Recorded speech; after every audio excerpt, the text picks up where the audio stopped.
money and make your own sourdough English muffins at home? Well, this video will help you do that. Let's go make them.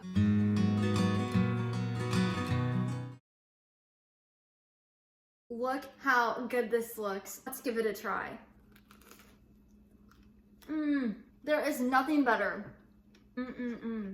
They're so soft and pillowy. As you can see, they have little nooks and crannies in there.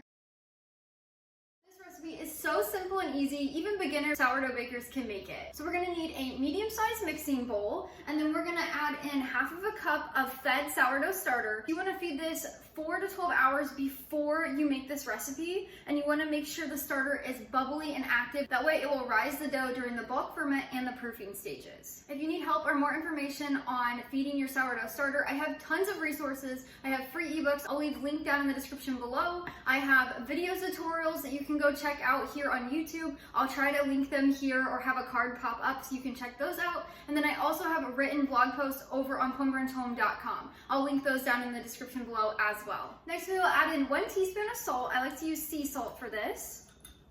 And then we'll add in 1 cup of whole milk. You can use any milk you desire, but I like to use whole milk.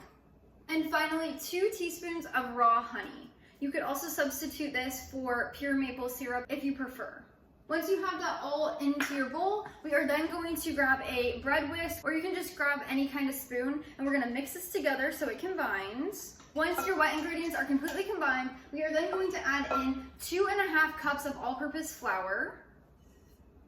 And then we are going to grab our whisk or our spoon, and then we're gonna mix that to combine as well. Once your dough is basically combined, you're going to then take off any rings that you have, and then you are going to use your hands to get it off your spoon or whisk. And then we're going to combine this with our hands. So if there's any little bit of flour on the bottom of your dough, then you're just going to kind of knead it in there. And then we are going to lightly flour our workspace. So I have a little flour here, and we are going to turn our dough out onto the countertop. Now we are going to knead our dough for 3 minutes here on the counter. You can do this with an electric stand mixer with a dough attachment hook if you prefer, but I like to do it by hand. I also don't have one of those, so I'm just gonna knead it old-fashioned. So if you don't know how to do that, you're just going to push and fold. So fold your dough over and push. If it begins to stick, just add a little more flour. Also, if your dough is a little too wet, it's just because your sourdough starter is a little more hydrated than mine is. Just add a few tablespoons extra of flour, and that will help thicken up your dough. Or if it's less hydrated, then you're gonna have a drier dough, and you can add 1 teaspoon to 1 tablespoon of extra milk. Once you're done kneading your dough, after those 3 minutes, we are going to put it back in our mixing bowl, and then you can grab a damp kitchen towel, so you'll run it under water, wring it out, and put it over some saran wrap or a lid, and you do not want to put this airtight. So I like to do just 2 sides, and we're gonna let this bulk ferment for 10 to 12 hours until it has doubled in size, and there's all kinds of bubbles in there. And before I leave you for that time, when those 10 to 12 hours are done, like right now, it's 10 o'clock in the morning, so this will be done at either 8 to 10 o'clock tonight. I do not want to shape and bake these tonight, so I want to do that in the morning. So what I'll do after the bulk ferment, I just stick this in the refrigerator. Only do that after it's bubbly and has doubled in size, and then put it in the refrigerator for up to 48 hours until you're ready to continue this recipe.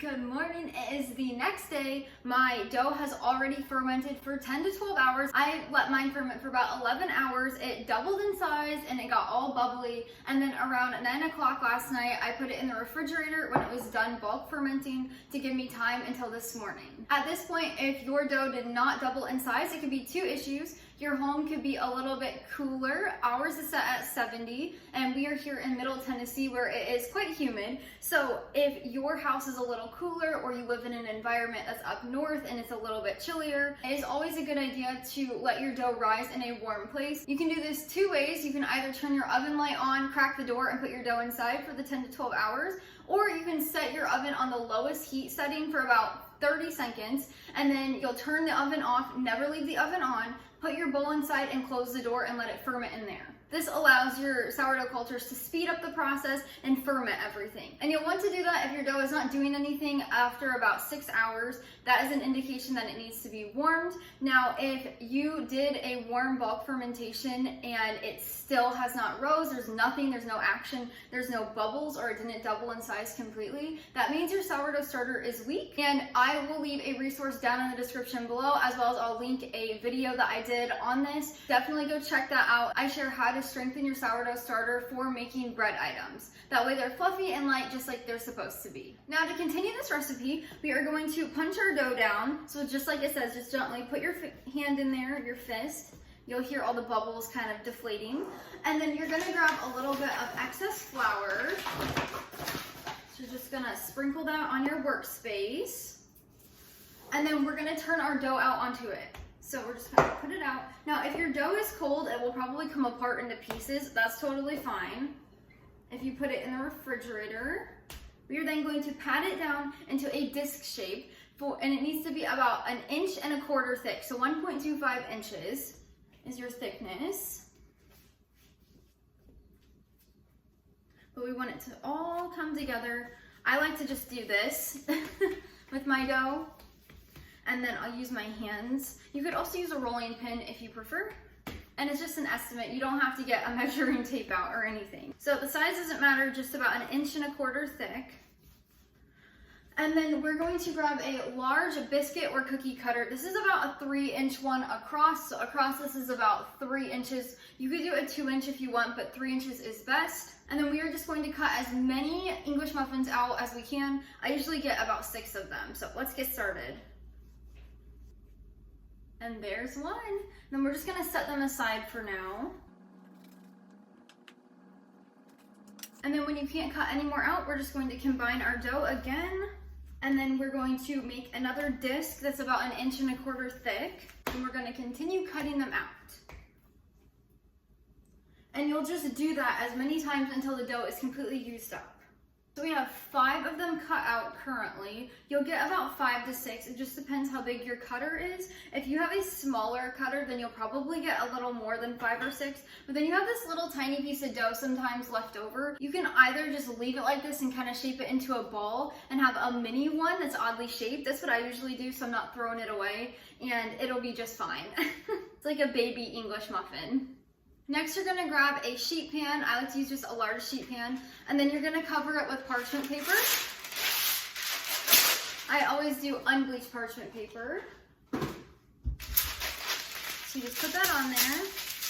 And then you're gonna wanna grab a little bit of water.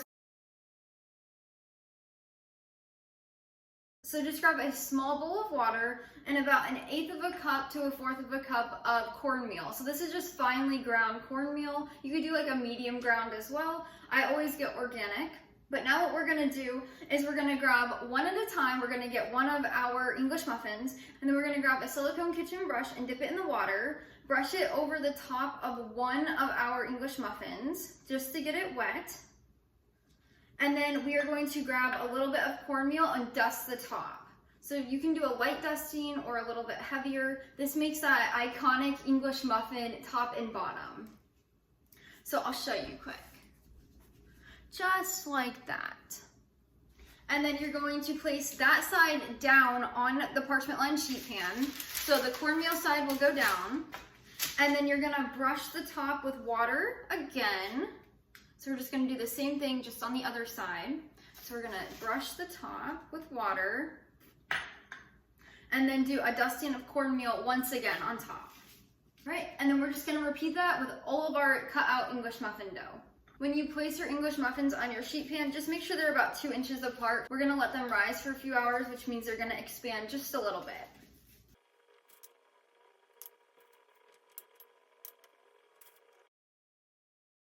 So you're just gonna grab a kitchen towel that is dry. Do not make it damp. So just place that over the top.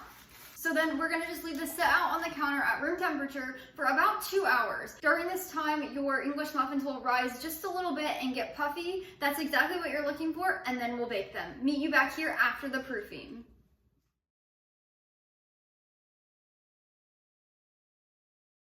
Now that we've let our English muffins proof for about 2 hours, it's time to cook them.